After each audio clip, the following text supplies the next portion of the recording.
Fala galera, canal Colmeia na área e cara, o que está acontecendo com a Marvel?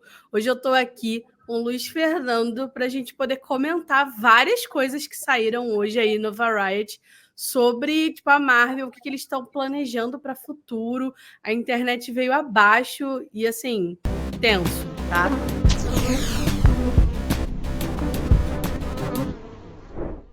Fernando, como é que tá o coraçãozinho?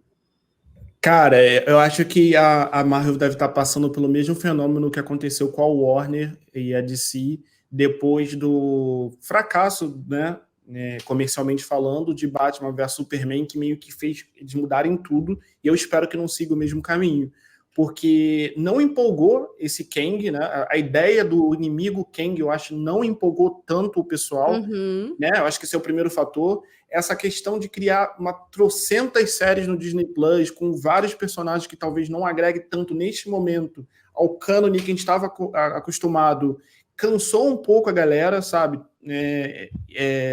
E a performance de alguns filmes que eram muito esperados, como o Doutor Estranho 2, sabe? Quanto o Homem-Formiga 3, que não empolgou tanto a galera no cinema, eu acho que fez todo mundo repensar, claro, a greve dos roteiristas, a greve dos atores que continuam andando aí, inteligência artificial, fizeram dispensar muita coisa e trazer mudanças drásticas, né? Vamos começar com a primeira? Sim, foi uma junção, né? Antes da gente começar, eu quero lembrar vocês de curtirem aqui o vídeo, se inscrever no canal e ativar o sininho das notificações para vocês não perderem aqui o nosso conteúdo. Mas, já que o Fernando puxou aí o elefante na sala, que é Jonathan Majors, vamos começar por ele, né? Só para vocês entenderem o contexto. Com tudo isso que vem acontecendo na Marvel, os executivos se juntaram ali mais ou menos em setembro para discutir qual seria o futuro aí da empresa, o que eles vão fazer, tentar resolver essa crise, né, que está rolando. E o primeiro grande ponto é o que eles vão fazer com o Jonathan Majors. Para quem não sabe, se você está vivendo numa caverna, né, nesse último ano, o Jonathan Majors foi acusado ali mais ou menos na época que saiu Quantum Mania, de ter agredido a parceira dele, e ele foi preso, está enfrentando um processo. Nessa última semana, esse processo piorou, porque foi comprovado de que ele mentiu para tentar se safar. Então, enfim, pode ser que ele seja preso de novo, ele já está perdendo patrocínios, apoios assim de agentes que estavam com ele.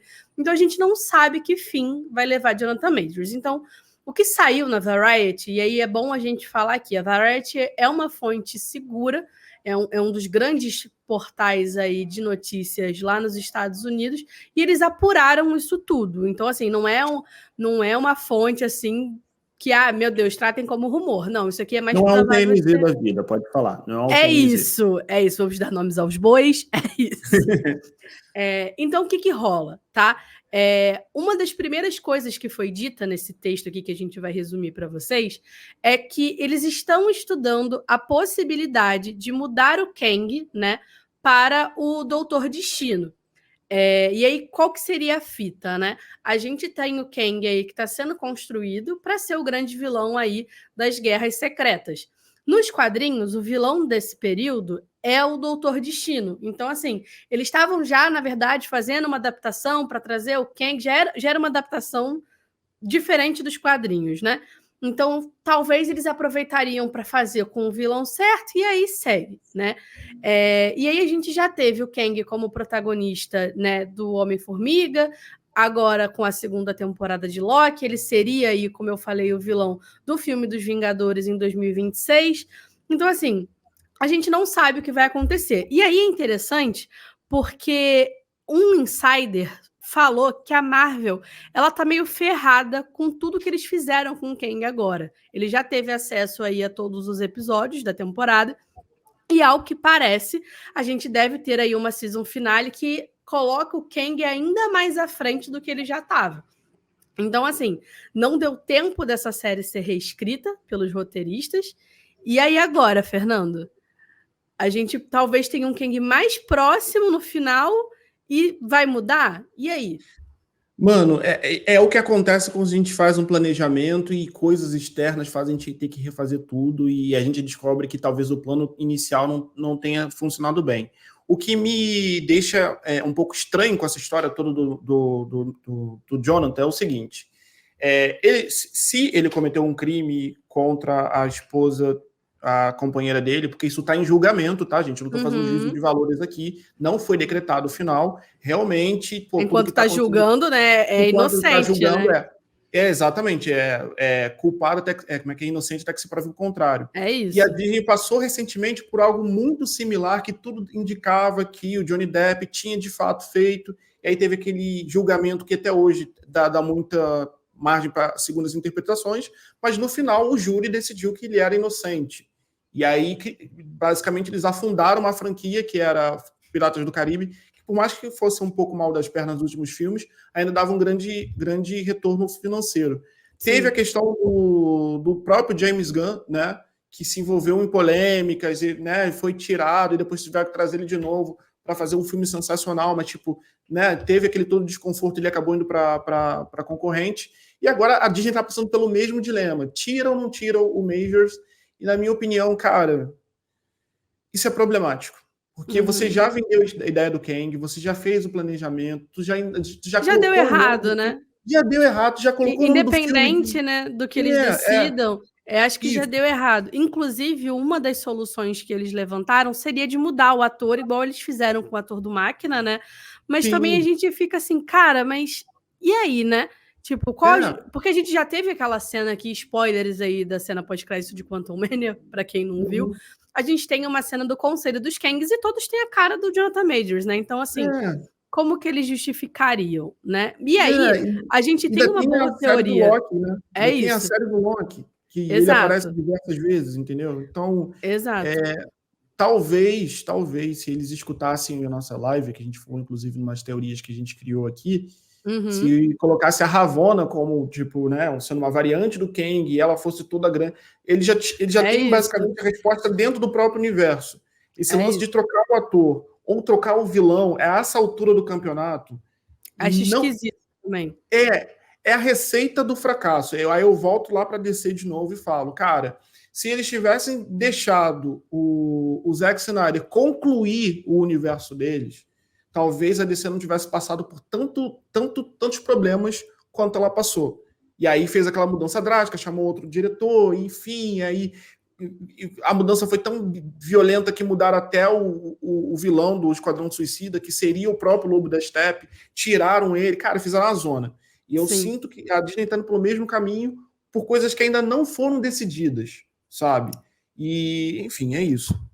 É isso. E só para fechar a pauta Jonathan Majors, parece também que eles já estavam falando sobre mudar o vilão ou o ator por conta aí da baixa bilheteria de Quantum Mania, e não porque talvez ele fosse ser preso. Isso, para mim, eu acho que já é historinha deles, né? Para tentar diminuir. Eu acho que foi por conta muito dessa situação toda. Mas, próxima pauta também que está aí deixando os executivos sem dormir, e eu que sou muito fã da personagem, The Marvels, que infelizmente aí vai sofrer nessa janela de cinema e com tudo, mas só para resumir para vocês o que está rolando. The Marvels vai ser prejudicado por 1 milhão de coisas. Os atores ainda estão em greve em Hollywood, o que faz com que eles não possam divulgar os seus trabalhos. Então não está tendo, assim, o filme estreia semana que vem, Fernando, e a gente olha isso. A gente nem olha, tipo assim, não tá tendo um bafafá de que o filme vai sair, né? Ele sai semana que vem e a gente não tá tendo a press tour, né, delas viajando aí o mundo inteiro para divulgar o filme. Não teve produtos licenciados. O mais próximo que a gente teve foi aí os bonequinhos do filme no McDonald's, que saiu uma coisa de 3 meses atrás. Então, assim, não casou nem com a janela de estreia do filme. E, assim, a gente sabe que tem aí um público incel que vai detonar, porque temos 4 mulheres protagonistas, né? 3 heroínas e uma vilã. Então, assim, o filme tá sofrendo por conta disso. E aí, só para vocês terem uma ideia, tá? Esse filme custou 250 milhões de dólares e eles estão levantando aí que ele deve arrecadar só 75 milhões no primeiro final de semana de estreia lá nos Estados Unidos. Só para vocês terem uma ideia, Multiverso da Loucura fez 185 milhões de dólares no primeiro final de semana. Então tá muito abaixo do que é o esperado aí da Marvel. E, Andressa, só mais um parênteses que eu vou abrir aqui, e talvez possa até ser uma opinião polêmica. Vamos concordar que a Capitã Marvel, ela foi inclusa dentro do universo do MCU aos 45 do segundo tempo, depois de uma grande pressão do público, porque estava faltando filmes com protagonistas mulheres, entendeu? A galera queria o filme da Viúva Negra, recebeu o da Capitã Marvel. Basicamente. Então, não, assim, se você comparar com todos os outros personagens que foram desenvolvidos durante os 10 primeiros anos do MCU, né? A Capitã Marvel foi a que mais sofreu com isso, porque a personagem dela não foi tão desenvolvida. Ainda tem vários memes na internet dizendo que o Rato, em Ultimato, fez mais do que a Capitã Marvel, mesmo ela tendo descido o cacete no Thanos. E tem um problema que a Brie Larson, cara, ela é uma pessoa que ela não foi tão carismática quanto os demais. E a Disney teve todo um tratamento de tentar melhorar a imagem dela, de trazer ela mais próxima do público, e, assim, até o presente momento, ainda não deu aquela liga do pessoal, poxa, eu vou ver por conta da Brie Larson. O momento seria agora, inclusive, porque, assim, eu sou fã da atriz, e só para resumir para vocês, quando a Brie começou as primeiras ali, entrevistas de divulgação de Ultimato, ela era muito tímida. E você vê nitidamente o desconforto dela nas entrevistas. Gente, ela era uma atriz desse tamanho que foi jogada no meio de um olho de furacão no filme mais esperado da última década. Então, assim, ela estava apavorada. E, assim, infelizmente, a Brie Larson não recebeu a atenção que qualquer ator do MCU recebe, o amor que ele recebe das pessoas. O que ela recebeu foi pedrada, né? E, assim, não sei a troco de quê, coitada. E aí, ao longo desses últimos anos, a Brie veio se soltando. Ela abriu um canal no YouTube, na época da pandemia, e ela passou a ser bem mais tranquila, mais solta, mais extrovertida. E isso a gente não tá vendo, porque o filme não tá sendo divulgado. Pois é. E tem um outro problema também, que, por exemplo, são 3 protagonistas The Marvel, vão ser 3.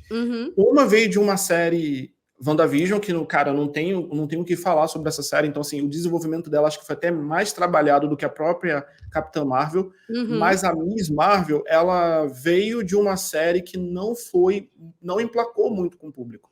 Inclusive, a série da Miss Marvel, por mais que ela tenha sido bem produzida para um público específico, que é um público mais novo, cara, era um produto Marvel. A galera em peso foi assistir e a galera não gostou tanto do que viu, por N razões que eu não vou nem dizer se está certo ou se está errado. Então, o filme já tem esses problemas. Por exemplo, tem uma protagonista, a protagonista do filme, que é a Brie Larson, que ainda não teve aquele amor que todos os outros que ela também merecia, que os outros receberam. 2 personagens que vieram do universo de séries da Marvel, ou seja, nem todo mundo... Que nem todo mundo vê. Exato, que nem todo mundo vê. Não teve nenhum tipo de cena em que ela aparecesse em qualquer outro filme que foi para o cinema. Então, assim, essa preocupação é válida, porque acho que vai ser a maior experiência que a Disney vai fazer, a Disney / Marvel. É surreal, sabe? E, assim... Tirando o que aconteceu no último ano, que basicamente a Marvel deixou muito a desejar no cinema, é de se preocupar, porque infelizmente é um filme com protagonista mulher que pode sofrer com mau planejamento do estúdio. É isso que eu queria falar.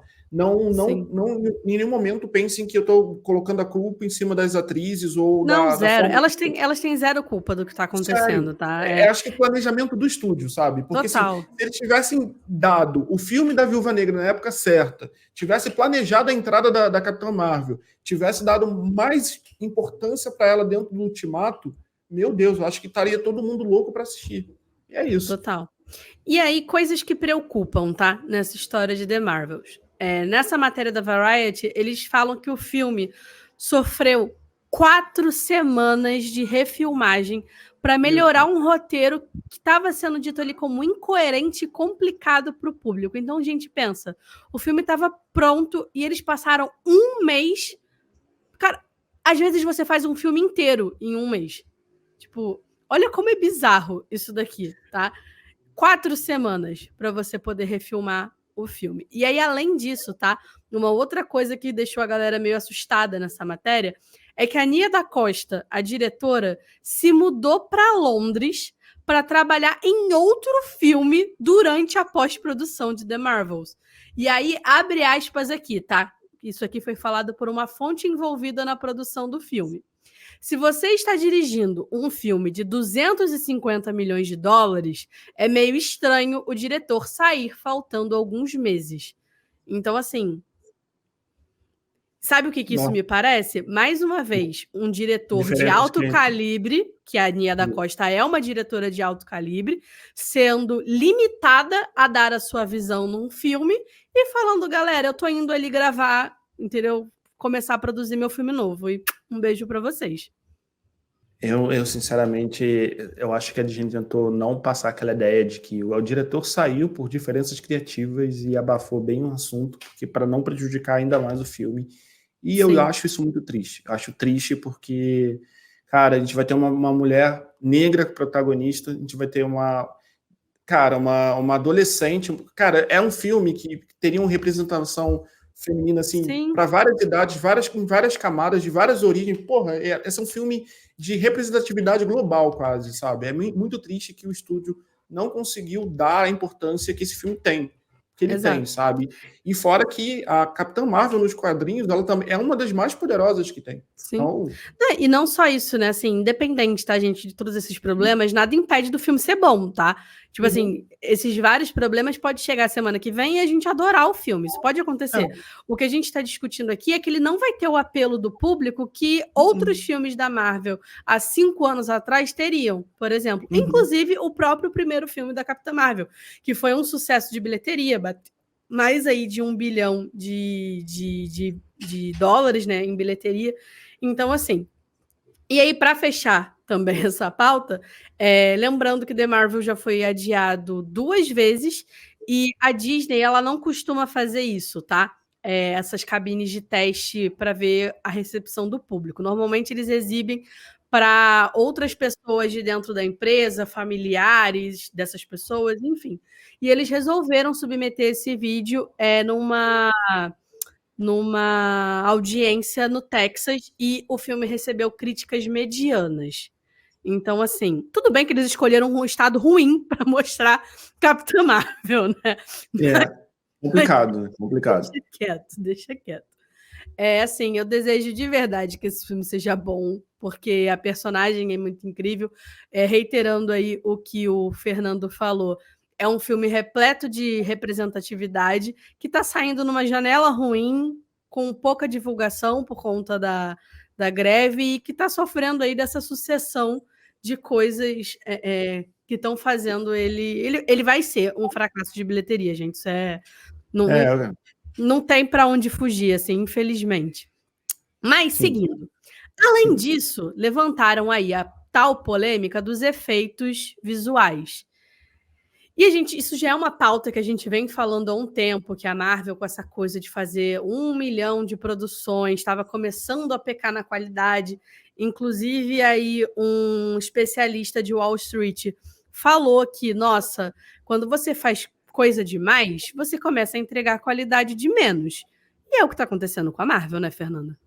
Sim. E não apenas isso, né? A gente entrou numa fase da Marvel de vários universos com personagens mais poderosos que naturalmente pediriam mais efeitos especiais logo no pior momento da humanidade, que foi a pandemia, e foi um aumento absurdo no número de produções.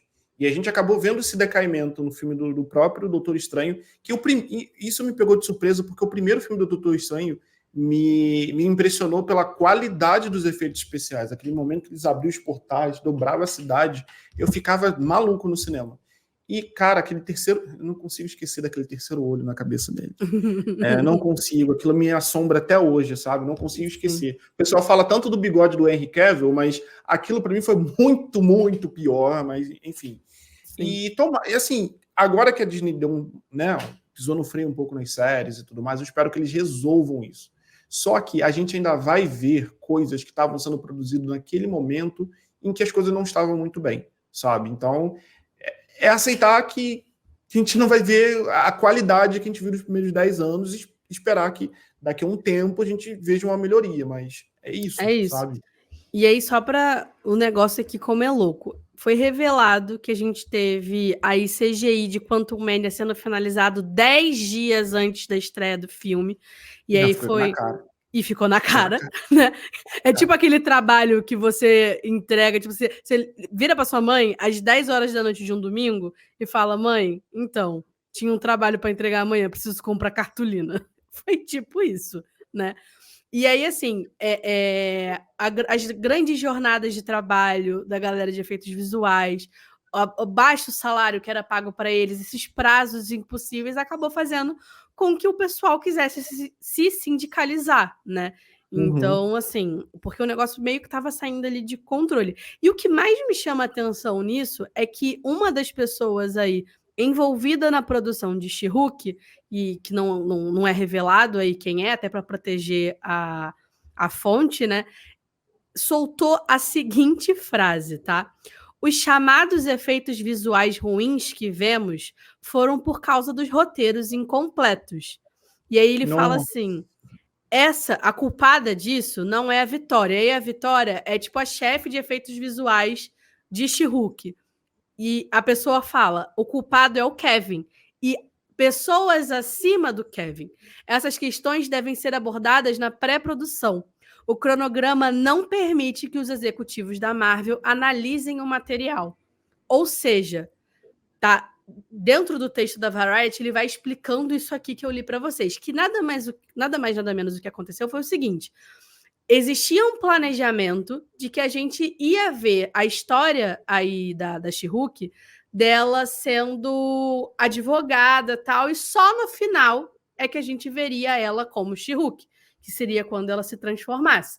E aí, beleza, a gente estaria pedindo para a equipe de efeitos visuais fazer um único episódio. O que aconteceu foi que no meio da produção eles resolveram mudar de ideia e que o público tinha que ver ela já como She-Hulk no primeiro episódio. E aí deu no que deu, né? Aqueles bonecos de The Sims ali, tipo, sem textura, sem profundidade, que causa estranheza. É tipo você vou fazer uma resenha aqui em casa, eu convido a Andressa e o Wallace. E aí a Andressa e o Wallace decidem convidar convidados. Aí quando chega aqui em casa, não tem comida para todo mundo. É basicamente isso. E aí, Jesus. Cara, sério, é surreal. Jesus, é surreal. É uma falta de planejamento que a gente não esperava, né? Não esperava, porque assim, acho que a Marvel ensinou muito a indústria do cinema a se planejar, porque pela primeira vez a gente via fases, a gente via datas, a gente coisas interligadas, né? Entendeu? Eles conseguiram fazer o que o site Cinepop fazia muito durante a década, continua fazendo, que ele sempre lança aquela lista de filmes que ainda vão estrear, sabe? A Marvel conseguiu fazer isso, deixou a gente com expectativa, mas aí é o que eu falo. Acho que depois da saga do Thanos, depois do caminhão de dinheiro que eles fizeram, talvez e falta de uma concorrência à altura, eu acho que a Marvel o sucesso subiu a cabeça. Eles acharam que qualquer coisa que eles fossem fazer, o público ia gostar. E não é assim. Sim. Não é assim. Ainda mais um público tão exigente, né? A própria Marvel é culpada disso, porque deixava várias pistas, deixaram vários, né? A gente tinha que descobrir. Então, assim, o estúdio preparou a audiência para um conteúdo de alta qualidade, e aí chegou um determinado momento que a qualidade dele desceu e o público estava com a expectativa lá em cima. Ficamos então, mal acostumados, né? No fim das contas. Exato. E assim, parabéns aos fãs, porque é isso, né? Sempre evoluir, a gente tem que ficar melhor mesmo. E os estúdios é que tem que. É isso, tem que subir o sarrafo. E aí, fechando o bloco efeitos visuais, só para vocês entenderem a bizarrice. Tivemos episódios de She-Hulk que chegaram a custar o mesmo valor de um episódio de Game of Thrones, gente. Vocês entendem? Para onde foi? Assim, isso realmente foi usado nos efeitos? Porque eu sempre brinco, né? Porque a coisa anda tão esquisita nos últimos anos, aí nos últimos 3 anos de MCU, que eu tenho a sensação de que o Kevin Feige tá lavando dinheiro, porque não tem outra explicação. Para onde tá indo? Cadê o dinheiro do episódio? Né? Andressa, a gente participou em 2019, antes da pandemia, eu e a Carla, de uma feira chamada VFX Rio. E lá a gente pôde conversar com a galera que faz os efeitos especiais, até para as séries aqui do Brasil, para as novelas, para as propagandas. E, assim, efeito especial é algo caro, porque não é só os equipamentos que já são acima do normal, né? São São os computadores bem programas. mais robustos, né? Sim, não é o computador que você tem em casa, né? Não, e também não é aquele computador gamer que você vai comprar e você vai deixar um rim na loja. Não, são computadores que eles são capazes de operar para a NASA. É esse nível. Computadores que enchem uma sala, até porque o poder de processamento dele tem que ser alto. Porque não é apenas o efeito especial estático, ele tem que ter movimento, ele tem que ter textura. Quando você está numa luta lá, você tem que ver a deformação. Não pode ser que nem o Matrix lá da década dos anos 2000, que você viu aquela cena em câmera lenta e parecia um boneco. Não pode ser assim. Por exemplo, o filme do Flash sofreu por isso, entendeu? E tem a questão do profissional que você vai ter que contratar, às vezes movimentar ele de lugar, o prédio que tem que ser com ar-condicionado forte. Então, tudo isso no final é um preço muito alto. É muito alto. Fora a hora de trabalho desses profissionais, que apesar de não ser o ideal, ainda assim você não tem 10 profissionais trabalhando num filme. Você vai ter aí uns 30. Vocês já repararam nos créditos finais a quantidade de gente que trabalha num filme? Pois é. E fora aquelas pessoas que não entram no analista final, né? Exato, ainda tem isso. E aí, seguindo, a gente tem aqui o bloco de roteiro, né? Que com o aumento aí dessas críticas, o Feige resolveu botar o pé no freio, né? A gente viu aí nas últimas semanas que ele andou cancelando vários projetos, adiando outros, mudando aí diretores, enfim. E aí, só para vocês entenderem, Blade passou por 5 roteiristas e 2 diretores, tá? E em algum momento parece que um desses roteiros tinha aí várias personagens femininas, né? Tipo, protagonistas femininas, e esse não é o problema, tá, gente? Inclusive, eu sou muito defensora que a gente tenha figuras fortes centrais numa trama, né? Femininas centrais numa trama. O problema é que o Blade estava sendo deixado de lado no roteiro. Tipo, estavam focando tanto nessas personagens que o Blade estava ali como um personagem secundário. E a gente tá falando... É tipo o que aconteceu em Mad Max, Estrada da Fúria. Basicamente, a personagem principal é a Furiosa, não é o Max. É a Furiosa, exato. É Furiosa. Só que assim, eu até acho que eles ainda conseguem dividir ali legal. Aqui a gente tá falando que, tipo assim, ele era quase um personagem aí, tipo, figurante de um filme que se chama Blade, e tem o Mahershala Ali como protagonista, que ganhou 2 vezes um Oscar de melhor ator, gente. Então, assim, como é que você deixa esse ator nesse nível? E aí, pra vocês entenderem, eu tô falando pra vocês entenderem toda hora, porque eu tô realmente tão em choque com tudo que tá acontecendo. Fontes falaram que o Mahershala Ali quase saiu do projeto, porque ele estava achando os roteiros horríveis. Então, assim, você imagina um ator desse calibre, ele lê um negócio e fala assim, gente, desculpa, eu tenho 2 Oscars na minha prateleira, eu não vou perder meu tempo aqui. E aí foi nesse momento que o Feige assumiu ali a produção de Blade e contratou o Michael Green, que é o cara que foi indicado aí pelo Oscar do roteiro de Logan. Então, assim, Blade agora parece que vai caminhar de uma forma melhor aí, né? Acho que é uma boa notícia aí para os fãs de Blade, que acho que agora talvez ande, né? Vamos ver. Talvez. Isso me preocupa também de novo, porque, mano, pro ator chegar e dizer para você o roteiro está um lixo, significa que eles têm um problema muito grande. Essa questão das protagonistas aí eu não sabia e é bizarro, porque assim. Sabe aquela série da Netflix, que eu esqueci o nome agora? Quando eles lançaram Jessica Jones, Punho de Ferro, Defensores? O Demolidor. Os Defensores não. Aí tem um personagem que é o Luke Cage. Luke Cage, exatamente. Eu tive a sensação que na primeira temporada do Luke Cage daria basicamente 3 temporadas ali dentro. E em alguns momentos eu ficava perdido o que eu estava assistindo. Se tem vários vilões, né? Tipo... Isso. Se eu estava assistindo a história do Luke Cage, se eu estava vendo as histórias dos vilões, se eu estava vendo o quão desigual era Nova York, eu mesmo entrei naquele universo e eu não tinha um foco, porque não era me dado um foco. E isso me preocupa. Porque, assim, vamos lá, a série do Cavaleiro da Lua, ela serve para quê? Você sai do ponto A ao ponto F, mas o que ela agrega ao universo da Marvel, como a gente Sim. está acostumado as coisas serem conectadas até o presente momento? Nada. É isso. E é isso que preocupa, né? Inclusive. Uhum.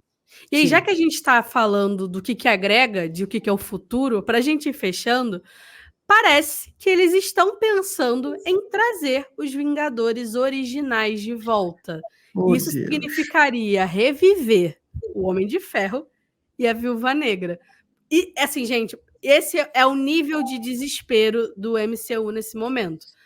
Que é um símbolo de, assim, vocês terem o negócio qual que é. A gente tem os Vingadores originais, eles são amados num nível que as pessoas passaram a fazer a mesma tatuagem que os atores fizeram para celebrar ali a amizade deles. Estão pensando em reunir essa galera de novo para fazer dinheiro, porque não tá fazendo, né? Andressa, aí eu te pergunto. E aí é onde entra o contrato do Robert Downey Jr., que se ele voltar, ele não vai ganhar um salário, ele vai ganhar porcentagem no universo inteiro. Pois é. Onde entra que a Scarlett Johansson não saiu muito bem da Marvel Por porque conta daquela sacanearam. treta de Viúva Negra, exato. Exato, que ela. Isso é a receita para o fracasso. Isso é a receita do fracasso. E assim, beleza, eles nem precisam reviver, porque agora com os multiversos abertos, eles podem pegar, por exemplo, uma Viúva Negra de um outro multiverso, trazer para cá e dizer que ela caiu aqui. Mas, cara, isso é tão falta de criatividade. É isso. Falta de criatividade. Assim, eu acho que eles precisam entender que o problema não tá nessa galera ter morrido. O problema tá no que eles estão fazendo depois. A gente quer histórias... Assim, criatividade está faltando, consequência está faltando, carisma está faltando, e principalmente, de fato, está fazendo falta um filme dos Vingadores, porque a gente teve uma fase que se encerrou sem um filme dos Vingadores, que é a primeira vez que isso acontece. E assim, quem são os Vingadores? A gente não sabe, não precisa ser um vilão nível Thanos para destruir tudo, pode ser um Vingadores mais contido, como é ali o primeiro e como é ali o segundo, né, com o Ultron, que é uma coisa... Tipo, ok, é um nível um pouco maior que precisa dessa equipe, mas não precisa ser o grande vilão da saga inteira. Dá pra gente fazer uma coisa mais contida, né? Sim, total. Resumindo, eu acho que a Marvel tá passando pelo mesmo problema que a DC passou. Sim. Fez um produto que não casou muito bem, aí agora tá todo mundo desesperado, batendo cabeça lá dentro, sendo que eles já têm a resposta dentro do próprio universo, eles não conseguindo olhar. E também tem aquele lance de, cara, muita gente investiu dinheiro nesse projeto, sabe? Muito, e principalmente depois da saga do Thanos, sabe? Eu acho que caiu mais caminhão de dinheiro ainda, porque era o investimento certo do cinema. Não só para quem era apaixonado pelo universo de quadrinhos. Era sinônimo de qualidade, né? No final das contas. Era sinônimo de qualidade. Eles viram que a Marvel não tinha concorrente, botava bilhão no cinema. A própria indústria do cinema, ela tem muito a agradecer os filmes de super-heróis, porque ela estava em declínio, entendeu? A pandemia veio aí, mostrou as desigualdades que tem, não só aqui no Brasil, mas no restante do mundo. O que motivava as pessoas aí no cinema era aquele efeito Vingadores, de ver todo mundo junto, como se fosse uma celebração, todo mundo berrando e tal. Tá faltando. Cara, quando entra investidor no meio disso, no meio da arte, quando entra investidor atravessando a arte, dá esse tipo de problema. É isso. O investidor é o problema? Não é. Mas, assim, quando dá muitas... Quando se mete muito. Quando se mete muito, no final das contas. Dá no que dá. E aí, com isso, né, pra gente encerrar, o que tá rolando é que, com o fim da greve dos roteiristas, o Kevin Feige parece que já tá tentando agilizar aí os roteiros para X-Men, que é a boia de salvação do MCU. Ponto. Pois é. E espero que eles façam uma adaptação legal, né? Porque do jeito que tá indo, no desespero que eles estão, é capaz de até nisso eles cagarem. Porque, assim, a gente tem um arco muito bem produzido pela Fox, que foi os primeiros, tirando o terceiro filme, que eu particularmente gosto, mas eu olhando de fora, depois de muito tempo, ele não faz muito sentido, porque o primeiro é muito bem conectado ao segundo, e o terceiro é um hiato. Fizeram o reboot até funcionou até um determinado ponto, aí depois foram fazer aquele X-Men Viúva Negra, que foi... Fênix Negra, que foi uma tragédia. Aí reboot... Nossa... Agora nem de lembrar desse não filme. Falamos. Esse é mais um filme que a gente não fala no Comédia. Não tem que dizer, porque traz mal agouro. Mas, bem ou mal, ele já tem um caminho ali, né? E é isso. Verdade. Mas é isso, gente. Ficamos aqui com a esperança de que as coisas voltem até a qualidade de antes, porque afinal de contas a gente é fã. Sim. E assim, vamos dar as mãos e rezar. E não esquece aqui de curtir esse vídeo, se inscrever no canal e ativar o sininho aqui das notificações. A gente volta em breve. Valeu, tchau, tchau. Tchau, tchau.